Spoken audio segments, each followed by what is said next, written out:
Fight tuberculosis, folks. Christmas Eve, an old junkie selling Christmas seals on North Clark Street. The priest, they called him. Fight tuberculosis, folks.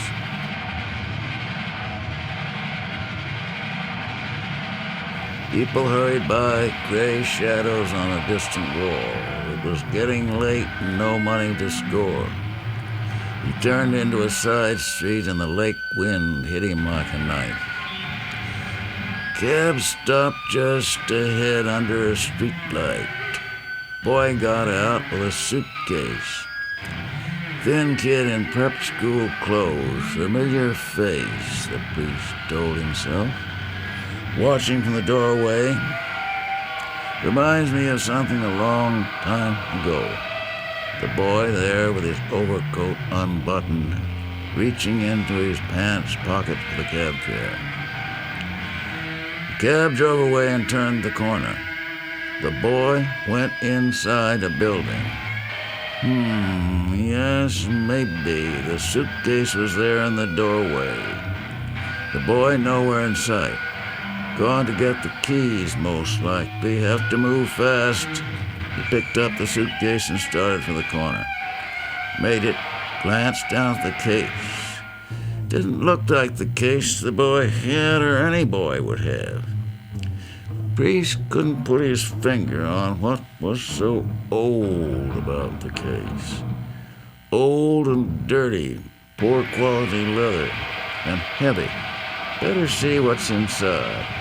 He turned into Lincoln Park, found an empty place, and opened the case. 2 severed human legs that belonged to a young man with dark skin. Shiny black leg hairs glittered in the dim streetlight. The legs had been forced into the case, and he had to use his knee on the back of the case to shove them out. Legs yet, he said, and walked quickly away with the case. Might bring a few dollars to score.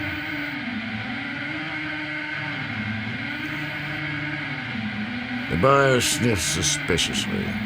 Kind of funny smell about it. Is this Mexican leather? He shrugged. Well, some joker didn't cure it. The buyer looked at the case with cold disfavor. Not even right sure he killed it, whatever it is. 3 is the best I can do, and it hurts. But since this is Christmas and you're the priest, he slipped 3 notes under the table into the priest's dirty hand. The priest faded into the street shadows, seedy and furtive. 3 cents didn't buy a bag, nothing less than a nickel. Say, remember that old Auntie Coker told me not to come back unless I paid him the 3 cents I owe? Isn't that a fruit for you? Blow your stack about 3 lousy cents. The doctor was not pleased to see him. Now, what do you want? I told you. The priest laid 3 bills on the table. The doctor put the money in his pocket and started to scream. I've had trouble. People have been around. I may lose my license. The priest just sat there, eyes old and heavy with years of junk on the doctor's face. I can't write you a prescription. The doctor jerked open a drawer and slid an ampule across the table. That's all I have in the office. The doctor stood up. Take it and get out! He screamed, hysterical. The priest's expression did not change. The doctor added in quieter tones, after all, I'm a professional man, and I shouldn't be bothered by people like you.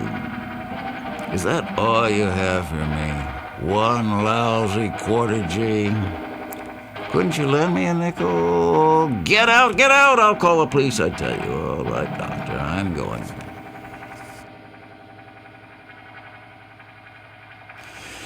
Christ, it was cold and far to walk. Rooming house, a shabby street, room on the top floor. These stairs off The priest there pulling himself up along the banister, he went into the bathroom. Yellow wall panels, toilet dripping, and got his works from under the wash basin. Wrapped in brown paper, back to his room, get every drop in the dropper. He rolled up his sleeve. Then he heard a groan from next door, room 18. A Mexican kid lived there. The priest had passed him on the stairs and saw the kid was hooked. But he never spoke because he didn't want any juvenile connections, bad news in any language. And the priest had had enough bad news in his life. Heard the groan again, a groan he could feel, no mistaking that groan and what it meant. Maybe he had an accident or something.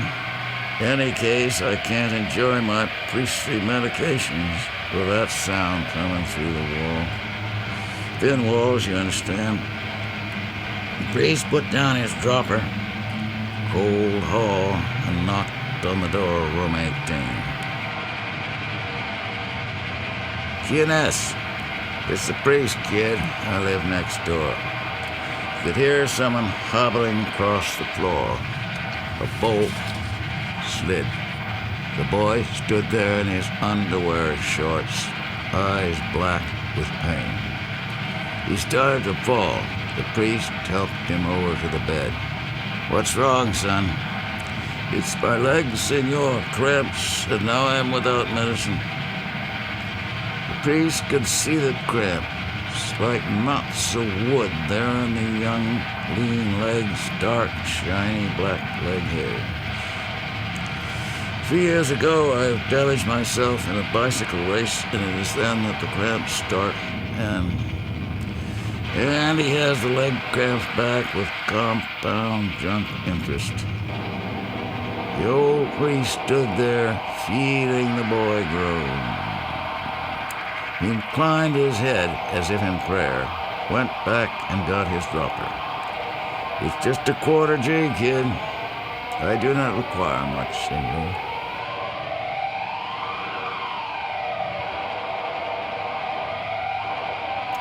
The boy was sleeping when the priest left room 18. He went back to his room and sat down on the bed. Then it hit him like heavy, silent snow. All the gray junk yesterdays. He sat there and received the immaculate fix. And since he was himself a priest, there was no need to call one.